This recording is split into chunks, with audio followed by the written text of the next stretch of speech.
Next up, we have a conversation that is preoccupying all of us, I'm certain. In the last few weeks, China has had a very interesting development. They've expanded their constitution to include the Xi Jinping thought for a new era of socialism with special Chinese characteristics. I was fascinated by that phraseology because one gets a sense that India too needs a completely new kind of economic thinking which has special Indian characteristics for a new era. I don't know about a new India, but certainly a new era of, of parameters, of conditions, economic conditions that are possibly unprecedented in history. Today in India, we have really the largest demographic, young demographic. We often boast about it. But we also have a GDP that's come down to 5.7 or 3.5, depending where in the argument you stand. We have extremely high unemployment. Over the last year, we've created 1.35 lakh jobs, but 12 million people join the workforce every year.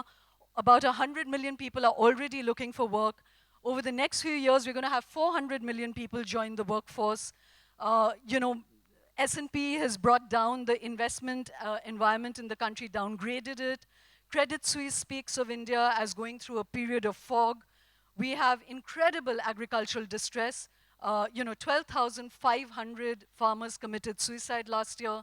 Of all the people that we've managed to skill, 3 million is what I'm told in the last few years, 90% are without jobs. We are facing a time when we have climate change, we have robotics. The World Bank has spoken of how almost 69% of Indians are going to get disenfranchised from the jobs that they already hold. And there's all of this. In the face of that, we often find that the economic conversation in India is still circling the same old pond. We're trying to tinker with the formulas that we already know, but one senses that we need that great new leap. What is that great new leap that will take in all of this? Information technology, robotics, displacement, climate displacement, running down of resources, anti-globalization, saturated world markets. How do we cope with that? To discuss all of that, we have today an excellent panel of people who are really at the core of that engagement. We have Rathin Roy, who is part of the Prime Minister's newly constituted Economic Advisory Council, who's been tasked to steer India out of the headwinds that we are facing. He's, of course, a professor of economics in all of the premier institutions of the world. So I'm not going to go into that because what we're really interested in today is his locus as being part of the Prime Minister's Economic Advisory Council. We also have Sunil Munjal, who is the head of Hero Corps, a joint managing director of a 6 billion company. But even more than that, Sunil in a way represents the possibility of redefining all the old parameters because he is one of those that we can call reliably an enlightened capitalist, and we'd love to know his views on how capitalism can be redeployed for better purposes. And then we had a third panelist who's stuck in Srinagar, and I hope we're back to you very soon to discuss Srinagar and Kashmir, but he is stuck there, Pranab Sen, who has been the chief statistician of India, and I was hoping that he would be a very lively counter voice to a lot of the conversation we're having today, but he's stuck in Srinagar. So in the meantime, I still believe we're going to have a very engaging conversation about really where are we? What is the unvarnished truth about Indian economy? Should we be anxious? Should we be hopeful? Or should we be dead worried? So ladies and gentlemen, please welcome Rathin Roy and Sunil Munjal.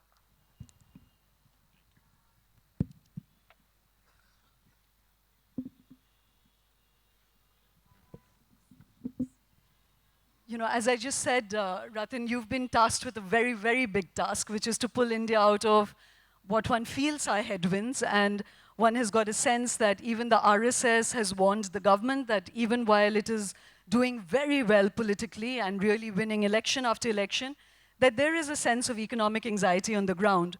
But I don't want to presume that. Before we get into the granular conversation, I wanted to ask both of you, what is the sentiment from which you speak today?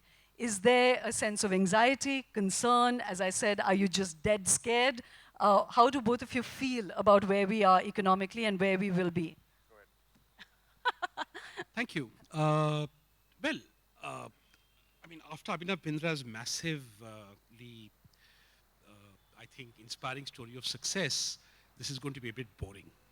Rathin, don't make it boring. I'm afraid I'd have to, because, you know, to run an economy in a situation like India is, which is dealing with the development transformation. Would you just speak a little into the mic?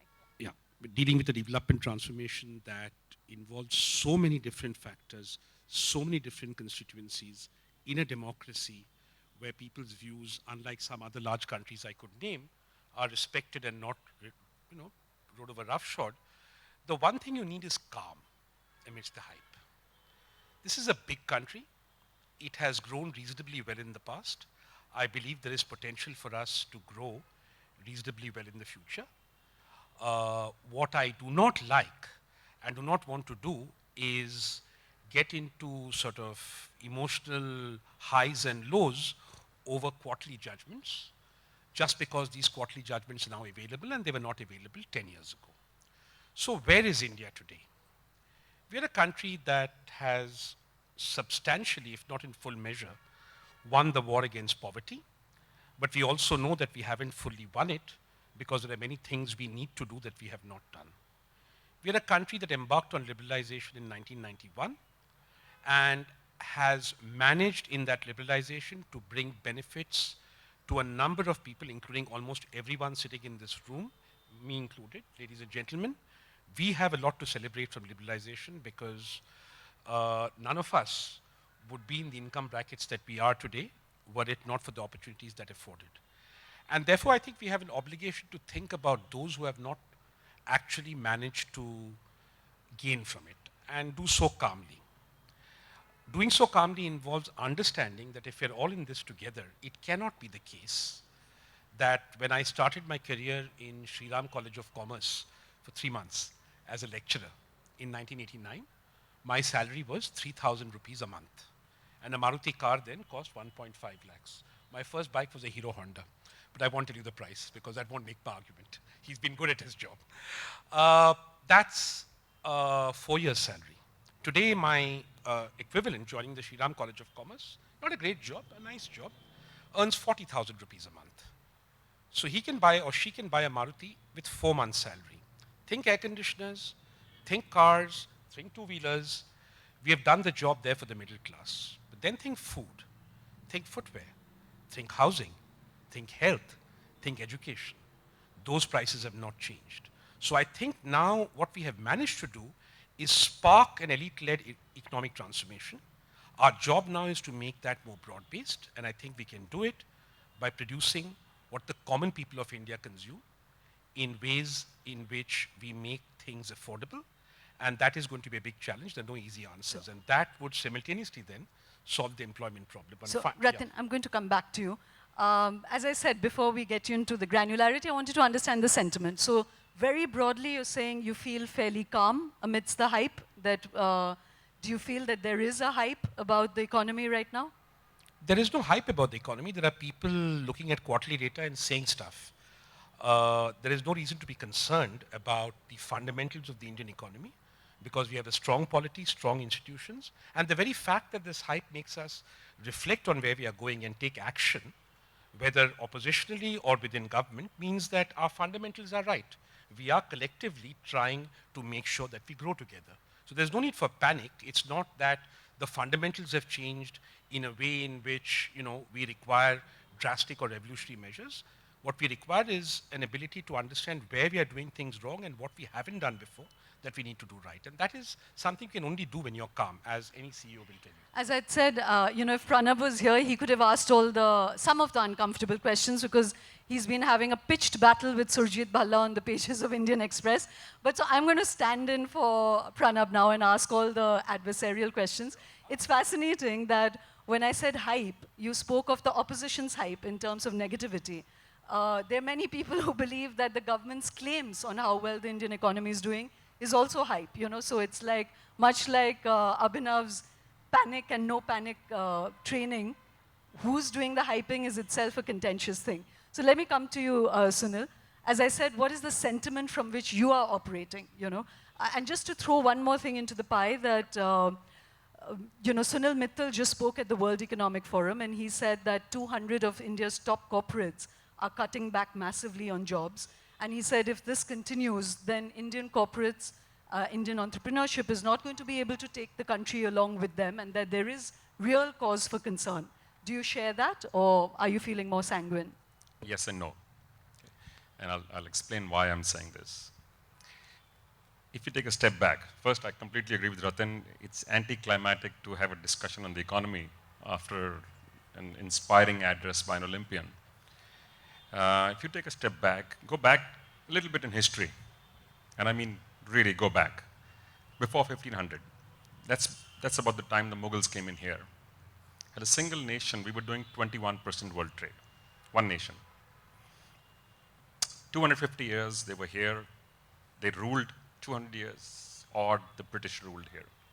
When the British came in, at the end of the Mughal period, that's when we had 21% actually.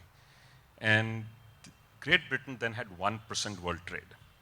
In 1947, when they left, they had 21% world trade, and what do you think they'd left behind? 2%. It was a complete economic subjugation. But what they did do was interesting. Both of them had a very similar governance model. They outsourced the army, the Rajputs earlier, then the Sepoys in the British time. They outsourced all of the tax collection. They also outsourced all of the actual government work. At no time in the entire 200 years were there ever more than 10,000 Britishers in India, ever. What we did do post 47 was interesting. We continued the same system. We didn't change the system of governance, by the way. But we did create a class of privileged elite, which was the very same individuals. And I'm responding to the point you raised in my introduction. You said we do need to look at our current model of both capitalism and the market economy. And we do. But since 1947, decade on decade, we have grown every decade. As a nation, we've also grown in numbers. Our population has grown faster than anything else grew. So 20 years ago, we had more illiterate people in India than we had in 1947. But as a percentage, they started falling. Since the late 80s, they started falling quite significantly. And in the 90s, it was a dramatic drop. Sorry to I want to bring it to the present. Yeah, only because to say that, of course, we've had a very positive arc from 1947 to now, but we are talking about this juncture right now. Now, the reason I'm saying this is not something you look at with the lens close up. You always have to take a step back to look at something like the economy. Because people often compare India and China to the point you were making. They said, by the way, China's done so much work. In China, you take a decision and the implementation starts tomorrow. In India, you take a decision and the debate starts tomorrow. And by the way, the debate could be 6 days or it could be 16 years. And we've had those. So I'm a great optimist on India and the Indian economy. And I want to talk about this period of post-91. We've had governments from the extreme left, extreme right, and every color in between in government. Our direction of what we are doing to the economy has not changed one bit, not once. And interestingly, the biggest reforms before these, what has happened in the last 2 or 3 years, the biggest reforms came when we had the largest coalitions in government, including the left parties in there. So what's happening right now is the building blocks for the long-term future are being put in place, but I think we are doing a very poor job of communicating that. I don't think the government is doing a great job of telling people what they're doing and why they're doing this.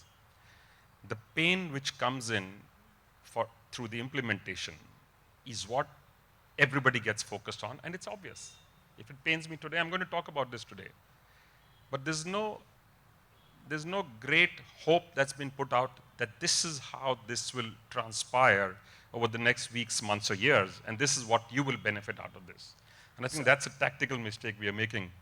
Despite a government which came in on the back of great communication, I think it's not doing a good job in communication right now. So thank you for that, Sunil. So both of you really are, one, advising calm, advising the long view, And from what I gather, both of you are feeling fairly optimistic about the Indian economy. There are plenty of road bumps, by the way, and especially the point you made. Our big challenge lies in creating jobs. sustainable economic opportunities. So I'm going to come to that, but given the audience we have today, I just want to very quickly have a discussion on the recapitalization of banks. One of the figures I didn't throw, because all of us know it, is the $36 billion of souring debt, NPAs, mostly held by corporate companies, 50 corporate companies, the top ones. And we are now talking about recapitalizing the banks. Are both of you comfortable with what is being done? Do you think it's going to kickstart private investments? And is it fair that the governance that should go with it? What do you think would make it a fair proposition? Because when this kind of, even 1% of this is given to farmers, everybody's up in arms about how we are spoiling the psychology. People are going to become willful defaulters. We never talk about a bad bank for farmers. But here we're willing to write off trillions of dollars.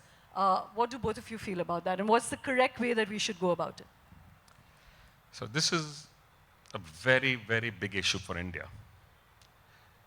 Because at this moment, history has shown one of the best tools available to any nation state for development is infrastructure building. It creates jobs while the projects are on, and it facilitates as a multiplier post-completion of those projects. We have an impaired ability right now to go out and build the infrastructure because the institutions, the very institutions which are going to lend to them are limping. So capitalization, I think, was a crying need, probably should have been done earlier, but I'm very happy that it has been announced. I don't know what comes as a rider with that because that's not been announced. If there are any riders No, but for do the you banks, have a rider, Sunil? Absolutely. Overall, most absolutely. What are the riders for your corporate peers? Yep. So for both, for the corporates and for the banks. For the corporates, I think the message is very loud and clear right now. You're seeing corporates, and to the point that Sunil Mittal made, you're seeing corporates getting over careful right now, partially because the consumption and demand in India has not picked up enough, and partially because they had been over-ambitious in creating capacity in many cases, and some of them had borrowed beyond their capacity to borrow, which is what caused part of this mess. So I think, at least for the next few years, corporates in India will be careful, but I think we need to figure out a way where this is a long-term solution, not a short-term patch. So, okay, Sunil, let me bring Rathin in here. Rathin, you're part of the Economic Advisory Council, and to create growth, to trigger that cycle, positive cycle, is part of what you've been mandated to do. Do you think that this recapitalization is the way that one should be going? And the question I was putting is not about whether corporates are going to be more cautious or whether they're investing as much as they should in the future, but what is the concomitant lesson that corporates should learn about having built up this kind of debts? Should they just be bailed out, or should they lose some of the enterprises that they have badly run? I'm not a communist, so I do not think that sitting in the Economic Advisory Council anywhere else, I can sit there and help government kickstart growth. This is a mindset, I think Sunil was hinting at this, we have to get rid of. Government is not mummy. When you have a problem and you go to mummy and say, "Mummy, I'm in trouble, bail me out. I'm in trouble, bail me out." This is the infantile discourse. I need to get beyond it. So let's look at the problem. First, in terms of global magnitudes, India's recapitalizations, and in my lifetime this is at least the fourth, have been relatively modest compared to recapitalizations that have happened elsewhere with banking crises. However, they're undesirable because we're a poor country, and whether you look at it one way or the other, it is taxpayers and savers' money that is going to pay for bad decisions taken by the private corporate sector, as you said, over exuberance, whatever. And the banking system. The banking system and the regulation. So it was not one to blame, by the way.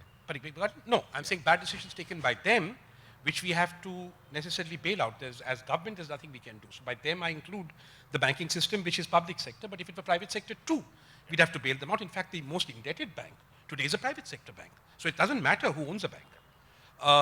The point is that there is this banking system that is not performing. Now, we know after the 2008 crisis that the theory of efficient markets is dead, and the models that banks use to price investments, particularly long-term investments in infrastructure, is faulty.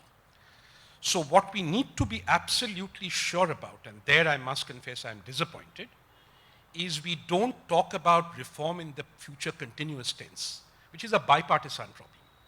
Congress did it, the BJP does it, the left-wing governments did it. Everything good, Hindi में बोलूं, हम करेंगे, future continuous tense. आज हम पैसा खर्च कर चुके हैं और कल हम देखेंगे कि ये पैसा अच्छी तरह से खर्च हुआ कि नहीं. So that disjuncture has served us very badly. Right? I want to remind you that one of the reasons banks were nationalized in the first place was that the private banks were broke. So this is no, I think what he said is very important. Let me ask you both a direct question, which is that, Pranab, who's not here, and some other economists have urged that even if we welcome the recapitalization, because the country needs it, that those who are defaulters, and really massive defaulters, their enterprises should be on auction, the original promoters should not participate in the auction, and they should lose the enterprises that they have badly run. Would both of you agree with that? I don't know, I'm not into blood sport. Lose to whom? Lose it as in Lose the to whom? government That's takes it over, blood gives sport. it to This others. is like, Janta Ka Adalat. So you have I to mean, be they have made mistakes. We are talking about recapitalization. The question I once Who will they put lose to it Yeah. Montec, and You have to be careful with this, Shoma. And this is a point I was trying to make earlier. It is not always and only the corporate's fault which has brought you to this juncture. There are many companies, and I can give you examples of projects which were set up, monies were borrowed against a project. The repayment of that loan started before the project went into money. And these are large infrastructure projects. We did not have a mechanism in our agreements that we signed between the government, the regulators, and the corporates who were setting up these projects to ensure full viabilities of these to the point in time where they become independently viable and they can continue to be, companies which run on their own. And I think that was a serious mistake. On hindsight, of course, we all got 20/20 vision. But in many cases, the corporate, and I'm not saying all of them, I'm not defending anybody, by the way. I'm talking about the situation. It's not a unitary situation that put all of these guys behind bars or punish No, them not all. bars. Yeah. No, I'm saying in any manner to punish them. Some of them, of course, would have done stuff which is not okay, but not all of them.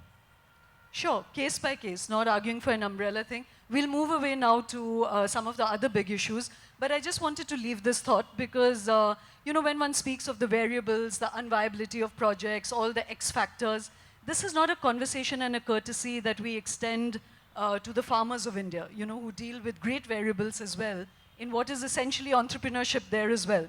And so that's something, if we have time, I'd like to come back to. One is often accused whenever one raises these issues of being left of center. And I was thinking it's a great time in the world when you don't have to be left or right. The concerns facing us are like in the Game of Thrones. The White Walkers are coming towards you in any case, So if we have time, we'll come back to the agriculture issue. The big question that everyone's worried about is the lack of jobs, which both of you have also spoken about. Raghuram Rajan has repeatedly spoken about how one should not be only focusing on manufacturing and export as the possible routes to prosperity, that there are other ways in which to include 90% of India who are not part of the economic story. And Sunil, you said about how from 91 we've all, our prosperity has increased, and I'm sure there's no argument about that. But there's a fascinating statistic, again, which I'm not putting out as a challenge, merely as perspective, that the top 1% of this country, the wealth has gone from 48% to 58%, whereas 50% of this country owns 2% of this country's wealth, So that is a very, very stark statistic to deal with. So Rathin, first that this absence of jobs, the fact that we are generating very few jobs, and yet people are migrating out of agriculture, the young demographic supposed dividend is kicking in, but there are no jobs to be had. How do you think we should be approaching this issue? I have a very simplistic view on this. I would like to just make one correction following you. It's not jobs, it's livelihood. So what do I want, since I'm not a communist? I want people to have the same dignity that I have, not rely on handouts, and in the process of growing at 8%, to be able to buy the stuff that we all buy from the private sector. I don't rely on government handouts to get health or education for my kids. I go out and buy it from the private sector. Could you speak into the mic? Yeah, from the private sector. So The problem in India, which struck me one day when I came back 4 years ago, was I went to Bombay and all the suits in Bombay would go on talking about, sorry about this, but two-wheeler sales and car sales as leading indicators of the economy. They're very important parts of what we do. I'm not belittling that for a minute. And bicycle sales. Bicycles, we are coming into my territory. But then I asked myself, are these things that the people of India consume? What do the people of India want to consume minimum before they start buying even bicycles? Same as you or me. You want to have food, nutritious food, and you want your kids to have nutritious food. You want to be able to, buy a reasonable amount of clothing for your family. You want to be able to live in an affordable house. We import food at the margin. We import cheap clothing at the margin. We may make lots of two-wheelers, but these things, ladies and gentlemen, we import. We import pulses. We import cheap clothing from China. Low-cost housing, this government has now started being serious about it, but we know there's a long way to go. There's no point pretending that the hype surrounding low-cost costing is going to be met. It's a good beginning, but we have a long, tough way to go.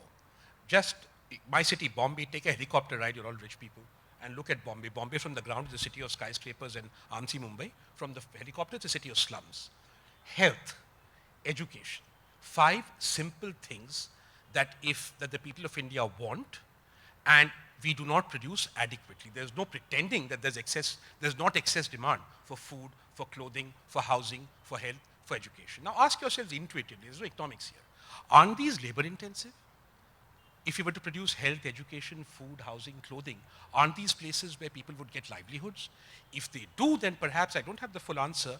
The answer is that there are many ways of achieving 8% growth. And one of them, in my view, is to produce the things that people of India want to consume. One final point. The model of growth transformations in the past has been export-led growth. I have examined what countries that were successful in completing their development transformations, like South Korea or Japan or Taiwan did, with their export-led proceeds. Only a minority of it went back into manufacturing. A lot of it went back into producing more food, more clothing, more health, more education. The countries that did not do that, like Brazil or Turkey, fell into a middle income trap. And ladies and gentlemen, if I'm going to produce hype, it is going to be that.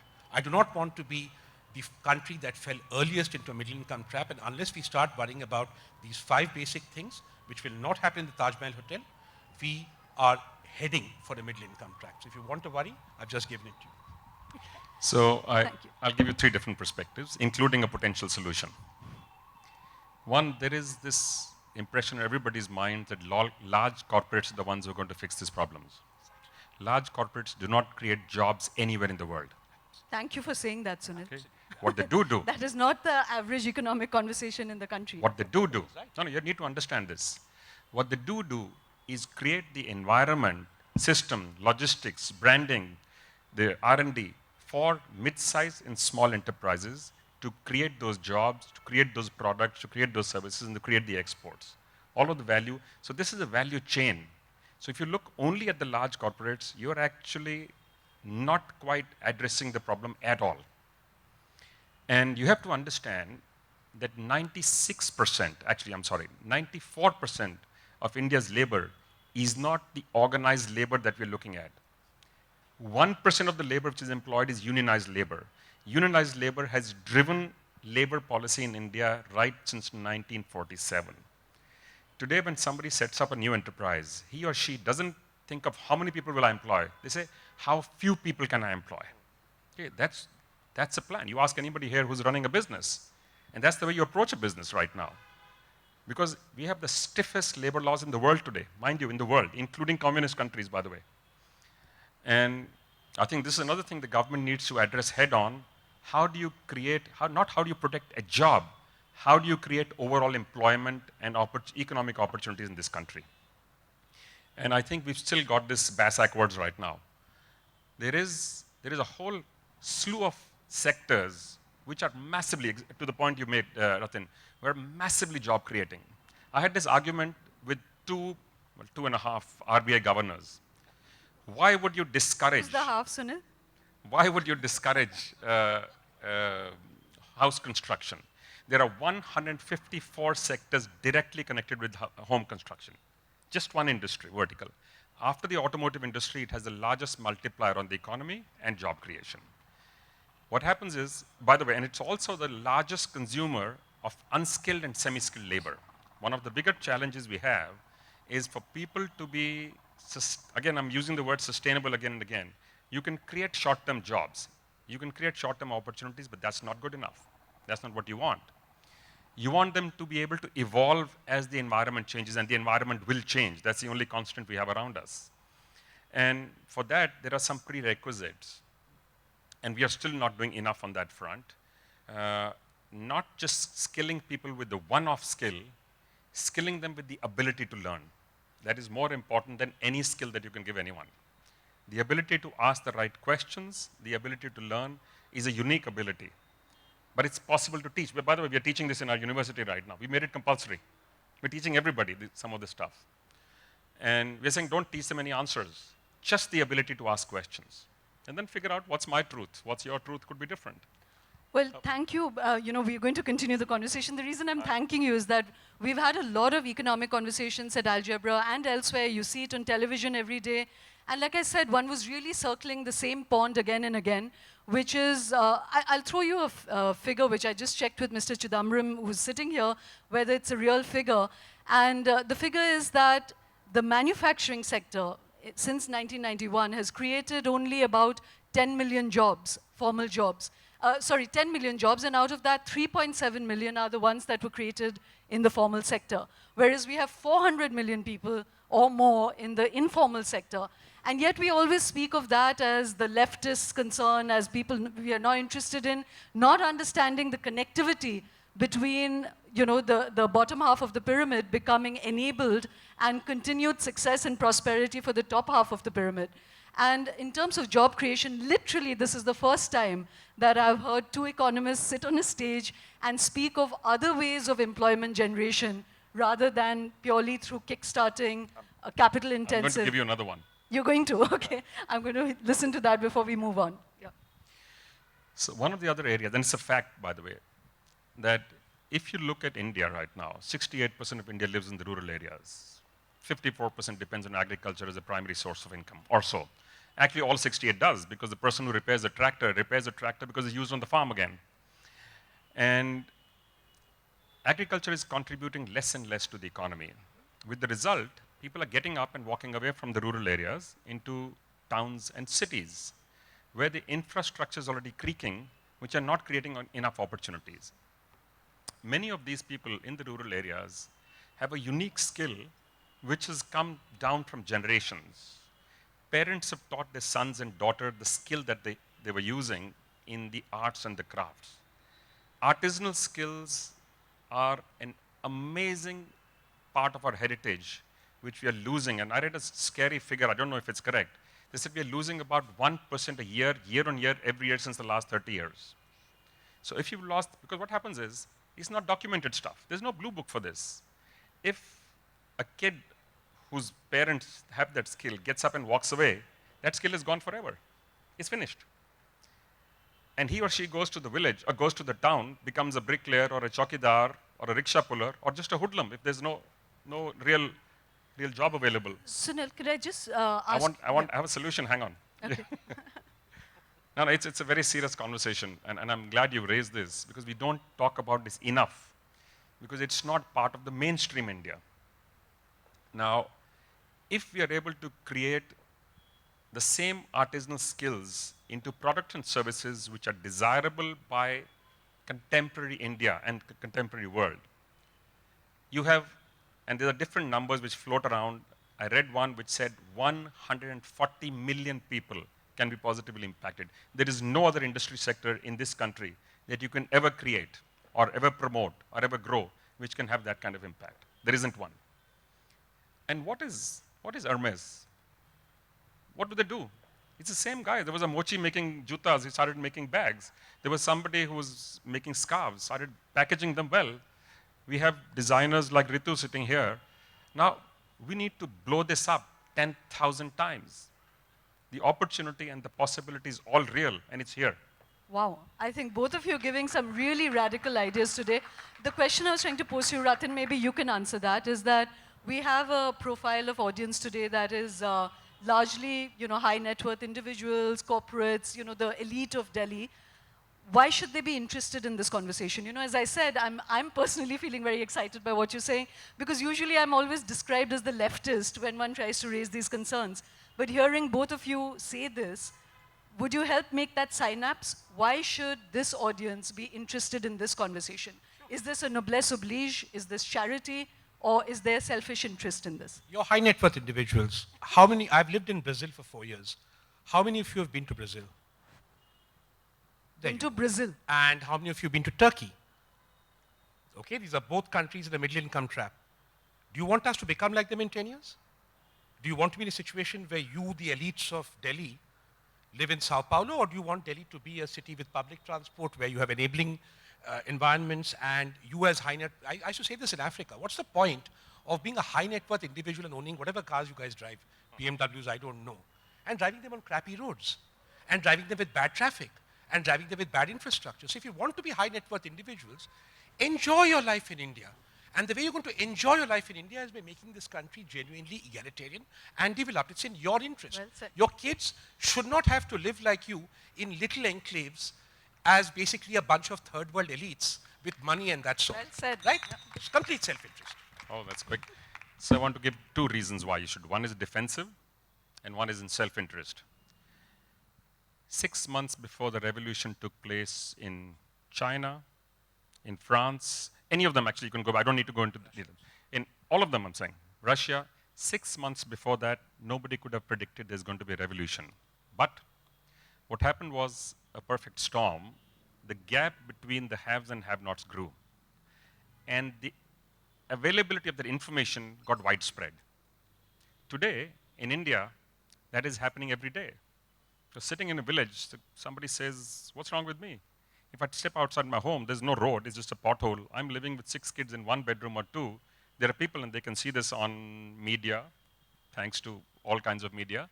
All of the information is available that people are living this kind of lifestyle, driving these cars, or whatever. So one is to avoid a revolution, because it is real, by the way. We don't think often enough about this. When people get angry and upset, until this generation, and I mean it seriously, until this generation, we lived with what is called the Hindu philosophy, that this is my lot in life, will to be my God. And I don't mean as a religion, it's a philosophy, not Idea even a of faith. taqdeer, yeah. It is, yeah. So I will live that life. The young of today are saying, why the hell should I get? Why the hell do I have to do this? Why would I get punished? I want to go out and try my luck. There are other people who've been successful. That's why you're getting more and more startups, by the way, which is a phenomenal change taking place. They are questioning the unquestionable. And I think that's important for a country like ours, where you could never question an elder. You could never ask a question. I think that is important for us. Second is, if you can make this transformation, and I believe we will, by the way, you will create the world's largest growth market, bigger than Europe, bigger than the US, bigger than North America. And you may not have the same price line, but that's where we have to get smart. Because I believe India will not only produce new products and services, it will produce new business models. And the early signs are all there. We've already begun to do it in many, many ways. I can give you 20 examples, but I think we've run out of time now. I just want to make one point to high net worth individuals. Don't be like our politicians. Do what I'm planning to do. Retire at 60. We have a young population. Let them come in and take decisions. This is a young country run by old people, and many of the things he's saying, you know, with all respect, I love being old. The older I get, the more fun it is to be in India as living abroad. But we really have to learn to let go. Prime Minister said 75. That, with respect, is really too old. I mean, enjoy your lives and let the young people come in. They have new ideas. Let them take charge of their destinies. Let's not keep hanging on to power and influence in the way we do. Thank you. Well, thank you very much, Rathin and Sunil. You know, when I started, I told you that, personally speaking, one was really looking for what is the new economic emphasis which has the special Indian characteristics suited to our needs, to our population versus landmass ratio, population versus resource ratio, population versus saturated global markets ratio. What is that new thinking? I think both of you today have raised completely new areas of conversation. I wish we had time to really explore that, but it's really, you were speaking of economic opportunity, new economic opportunities. And I want to take the conversation away from jobs. It's a big mistake, talking only about jobs. Yes, you're talking about new economic opportunities, new economic emphasis, new economic thinking. And personally, I think that's food for many more conversations. I hope it's triggered a lot of thoughts for everybody here for lateral thinking.